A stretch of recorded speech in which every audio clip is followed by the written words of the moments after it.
So, moin moin. Heute zeige ich euch, wie ein Anzündekamin beim Grillen funktioniert. Was wir brauchen: den Kamin, Holzbriketts, Brandbeschleuniger und was für die Händchen. Auf geht's. Ja gut, und wir brauchen natürlich noch unseren geilen Weber-Grill. Als erstes Brandbeschleuniger drauf.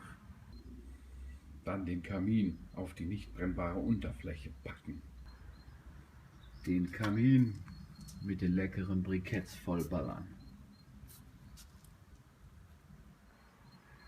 Jetzt holen wir den Kamin nochmal runter und dann zünden wir unsere Brandbeschleuniger an.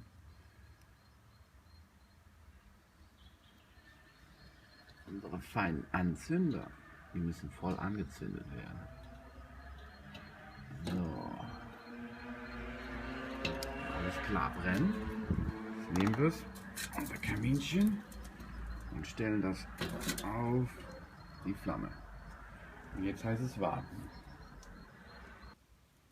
Nach 15 bis 20 Minuten sieht man schon, dass ein Fortschritt zu erwarten ist. Doch wir müssen noch mehr warten. So, und nach 30 Minuten circa sehen wir schön alles am Glühen und der Asche ist schön weiß. Viele sagen, es muss komplett mit weißer Asche bedeckt sein, aber so lange kann ich nie warten.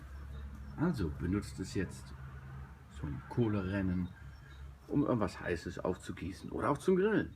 Danke fürs Schauen, abonniert mich und gebt mir ein Like. Soon soon.